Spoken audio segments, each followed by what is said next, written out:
अस्सलामुअलैकुम। आज हम एक ऐसी शख्सियत के बारे में जानेंगे जिन्हें मुसलमान बहुत बेसब्री से किसी ऐसी शख्सियत का इंतज़ार कर रहे हैं जो आए और बैतुल मुक़द्दस को फ़तह करे। जी हाँ, हम बात कर रहे हैं हज़रत सुल्तान सलाहुद्दीन अय्यूबी रहमतुल्लाहि ताला अलैह। आज हमारे यंगस्टर जो हैं वो ऐसी पर्सनैलिटी के बारे में नहीं जानते हैं जिन्हें जानने की बहुत ज़्यादा ज़रूरत है।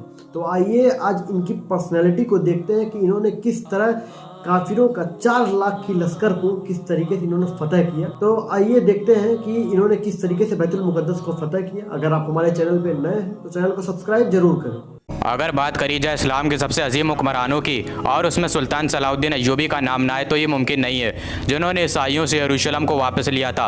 आज के इस वीडियो में हम लोग सुल्तान सलाहुद्दीन अय्यूबी की पूरी दास्तान को जानेंगे, जिसका नाम है दास्तान सलाहुद्दीन। दोस्तों, सुल्तान सलाहुद्दीन अय्यूबी दुनिया के सबसे महान जंगजुओं में से एक हैं। सुल्तान सलाहुद्दीन अय्यूबी की पैदाइश 1138 में टर्किट में हुई थी। उस वक्त उनके वालिद नजमुद्दीन टर्किट के हुक्मरान थे। दोस्तों, सुल्तान सलाहुद्दीन अय्यूबी ने सारी जंगी सलाहियत अपने वालिद से ही सीखी। सुल्तान सलाहुद्दीन अय्यूबी एक बहुत ही होशियार इंसान थे, जिन्हें अमन पसंद था और वो कभी भी लड़ाई करना नहीं चाहते थे। लेकिन सलाहुद्दीन अय्यूबी की जिंदगी ने मोड़ तब लिया जब वो अपने चाचा के साथ इजिप्ट गए और वहाँ के दुश्मनों से उन्होंने जंग भी करी। अपनी चाचा की वफात के बाद सलाहुद्दीन अय्यूबी इजिप्ट के कमांडर यानी कि वजीर बने। सलाहुद्दीन अय्यूबी कभी भी बड़े महलों में नहीं रहे, वो मस्जिद के पास एक छोटे से घर में रहा करते थे। सलाहुद्दीन अय्यूबी ने अपनी जिंदगी में कई जंगें लड़ी और उन्हें फतह किया। उन्होंने बड़ी बहादुरी से तकरीबन 20 सालों तक क्रूसेडर्स का सामना किया और उन्हें हार मानने पर मजबूर कर दिया। उन्होंने यूरोप की सारी ताकतों का एक साथ सामना करा, वो ताकत जो यरूशलेम को मुसलमानों से छीनने के लिए आई थी। दोस्तों, इतिहासकार क्रूसेडर्स को तारीख की सबसे लंबी जंग में से एक जंग मानते हैं। साथ ही साथ ये वो जंग भी थी जिसमें बहुत ज्यादा खून बहा था। काफी मशक्कतों के बाद ईसाइयों ने दोबारा से यरूशलेम पर कब्जा कर लिया। मैं इतनी दफा क्रूसेडर्स का नाम ले चुका हूँ, आप सोच रहे होंगे कि क्रूसेडर्स था क्या। दोस्तों, क्रूसेडर्स का मतलब है मजहब की लड़ाई।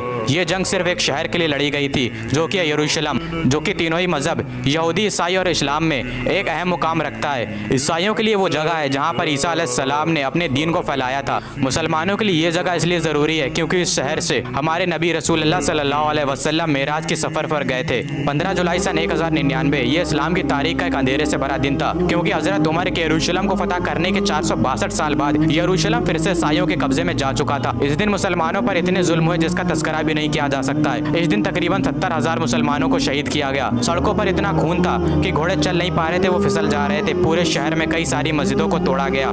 सिर्फ मुसलमान ही नहीं, ईसाइयों को भी इससे नुकसान हुआ। वो ईसाई जिनका कल्चर ग्रीक, जॉर्जियन, आर्मेनियन था, उन पर कैथोलिक चर्च का कल्चर थोपा जाने लगा। ये खबर सुनकर कि मुसलमानों की तीसरी मुकद्दस जगह मुसलमानों के हाथ से निकल गई है, उसने पूरी दुनिया के ही मुसलमानों को हैरानी में डाल दिया था। अब्बासी खिलाफत उनके पास इतनी ताकत नहीं थी कि वो क्रूसेडर्स का सामना कर सके। यरूशलेम के अलावा क्रूसेडर्स ने कई और शहरों पर अपना कब्जा जमा लिया। मेडिटेरियन कोस्ट के पास 4 क्रूसेडर सल्तनत ने अपनी हुकूमत कायम कर ली, लेकिन इन क्रूसेडर्स का सामना सल्जूकियों से भी हुआ।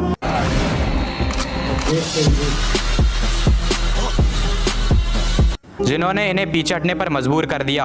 और सल्जूक, जो कि बहुत खतरनाक थे, सल्जूकियों ने क्रूसेडर्स को बेहद बुरी तरह तबाह कर दिया और ना जाने कितने क्रूसेड्स के सिपाही इसमें मारे गए। इसके बाद हमारी कहानी में सलाहुद्दीन अय्यूबी आते हैं। बचपन से ही बड़े होशियार और बहादुर किस्म के इंसान थे। उन्होंने अपने वक्त के बेहतरीन इस्लामिक स्कॉलर से अपनी तरबियत हासिल की। अगर देखा जाए तो शुरुआत में सलाहुद्दीन अय्यूबी का मन इस्लामिक स्टडीज और पढ़ाई में ज्यादा लगता था, लेकिन उनके चाचा ने उन्हें इजिप्ट भेज दिया। इस वक्त सलाहुद्दीन अय्यूबी बेहद जवान थे। जब 1169 में सलाहुद्दीन अय्यूबी ने इजिप्ट में वजीर की गद्दी को संभाला तो इनकी मजहबी तालीमात ने इनकी गवर्नमेंट पॉलिसीज को बहुत मुतासिर किया। लेकिन एक शख्स जिसे सलाहुद्दीन अय्यूबी की बढ़ती हुई ताकत पसंद नहीं आ रही थी, वो थे नूर अल दीन, जो कि शाम में थे। इजिप्ट और शाम के लोगों को लगने लगा था कि इन दोनों के बीच जंग होना तय है, लेकिन ऐसा नहीं हुआ और 1174 में जंगी बीमारी से चलते वफात पा जाते हैं, जिसके बाद सलाहुद्दीन अय्यूबी की हुकूमत इजिप्ट के साथ साथ सीरिया पर भी कायम हो जाती है। मुसलमानों की जमीन जो अलग अलग थी उसे सलाहुद्दीन अय्यूबी ने फिर से एक कर दिया और क्रूसेडर्स की यरूशलेम की सल्तनत एक मजबूत इस्लामिक रियासत से घिर चुकी थी। 1170 और 1180 में पूरी मुस्लिम दुनिया एक हो गई थी और ईसाई अलग अलग हो गए थे, बिल्कुल उसी तरह जैसा कि सन 1099 में था, जब सारे ईसाई एक हो गए थे और मुसलमान एक नहीं थे। लेकिन सलाहुद्दीन अय्यूबी जंग करना नहीं चाहते थे। उन्होंने कई सारे मुआहदे किए यरूशलेम की सल्तनत के साथ, लेकिन रेनॉल्ड नाम के ईसाई हुक्मरान ने इन मुआहदों को तोड़ दिया। उसने कई सारे मुसलमानों का खून बहाया, यहाँ तक कि वो मक्का पर हमला करने की तैयारी करने लगा, जिसके बाद 1180 के दशक में सलाहुद्दीन अय्यूबी की फौज ने इन क्रूसेडर्स का मुकाबला किया और इन्हें पीछे हटने पर मजबूर कर दिया। इसके बाद तो मुसलमानों और ईसाइयों में दुश्मनी बढ़ती गई और बात जंग तक पहुंच गई और सलाहुद्दीन अय्यूबी और यरूशलेम की सल्तनत के बीच जंग होना तय हो गई और 1187 में ये जंग लड़ी गई, जिसे आज हम हत्तीन की जंग के नाम से जानते हैं। और इस जंग में सलाहुद्दीन अय्यूबी ने क्रूसेडर्स को ख़त्म करके रख दिया और फिर से मुसलमानों ने यरूशलेम को फतह किया, जिसका इंतज़ार मुसलमानों को पिछले 88 सालों से था।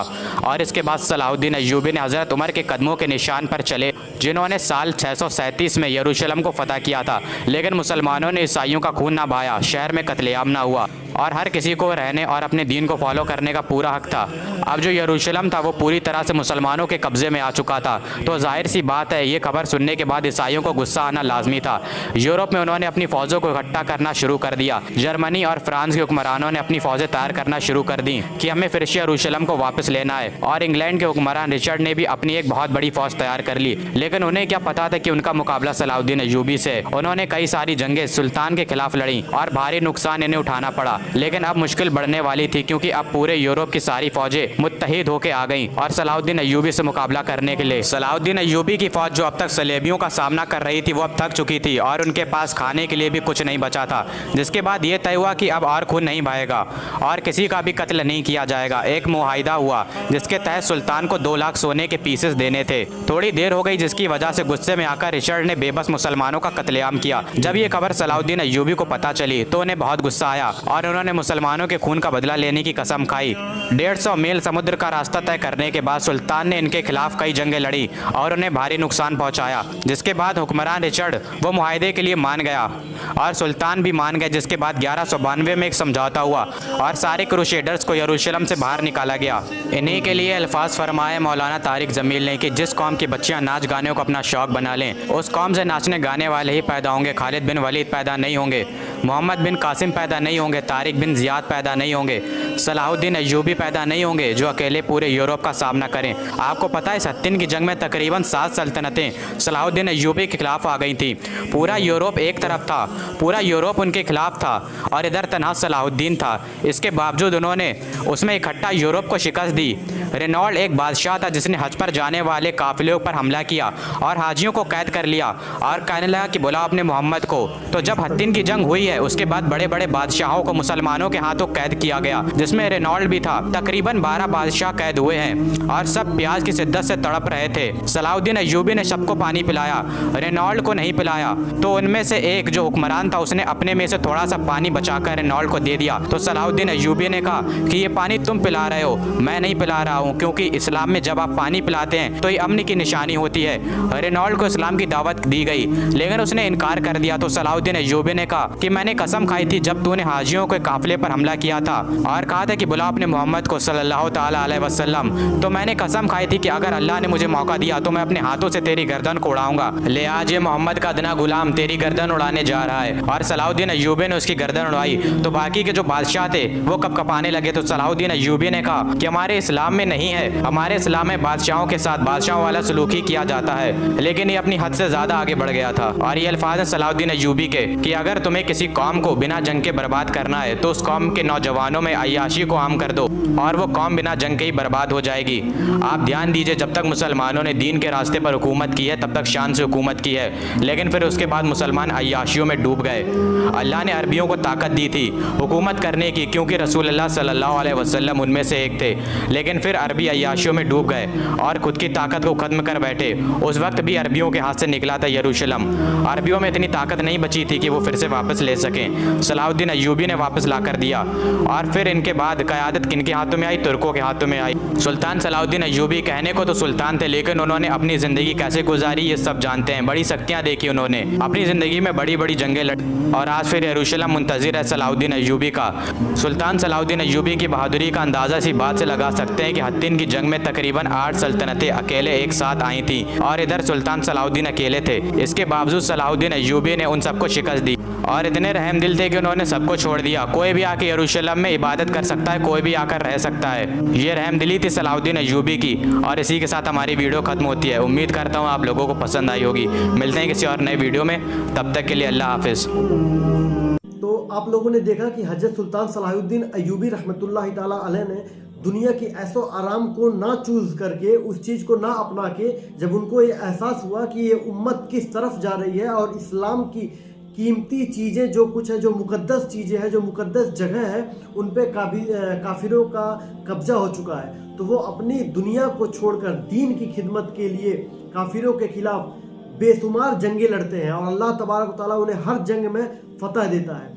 तो तारिक जहाँ इस वीडियो को आपने देखा, बहुत ही फास्ट पेस में इनका वीडियो था, लेकिन फिर भी बहुत केयरफुली सुनने पे इनकी बात समझ में आती है कि तारिक जमील ने किसी वीडियो में कहा है कि जिस कौम के बच्चे गाने और अय्यासी में मुब्तला हो जाते हैं, वो दीन की जो अहमियत चीज़ें होती हैं, जो दीन के लिए जो जज्बात होते हैं, वो ज़ुबान से तो निकाल देते हैं, लेकिन दीन की खिदमत के लिए अफसोस कि वो कुछ नहीं कर पाते हैं।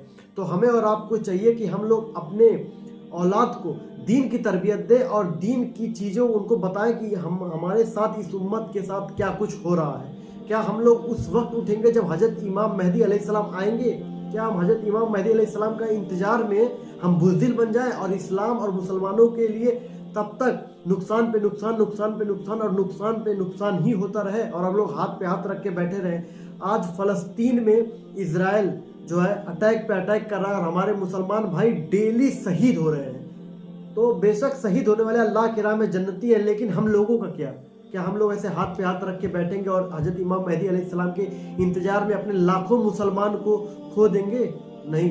बेशक अल्लाह तबारक तआला हम लोगों से, हम सभी लोगों से मैदान महशर में इससे मुतालिक सवाल करेगा कि तुम लोग कहाँ थे जब तुम्हारे लोगों को काटा और मारा जा रहा था। और अफसोस कि हम लोग अपने सर झुका के सिवाय कोई जबान अपना खोल नहीं पाएंगे। तो अल्लाह तबारक तआला से दुआ है कि हमारे मुसलमान भाई जो लोग शहीद हो रहे हैं, अल्लाह तबारक तआला उन्हें जन्नतुल फिरदौस में आला से आला मुकाम अता फरमाए, और जो लोग काफिरों के खिलाफ, इजरायली के खिलाफ लड़ रहे हैं, अल्लाह उन्हें गैब से मदद अता फरमाए। आमीन। अगर आपको हमारा वीडियो पसंद आ रहा है तो चैनल को सब्सक्राइब करें, वीडियो को लाइक करें। मिलते हैं इंशाल्लाह नेक्स्ट वीडियो में, तब तक के लिए अस्सलामु अलैकुम।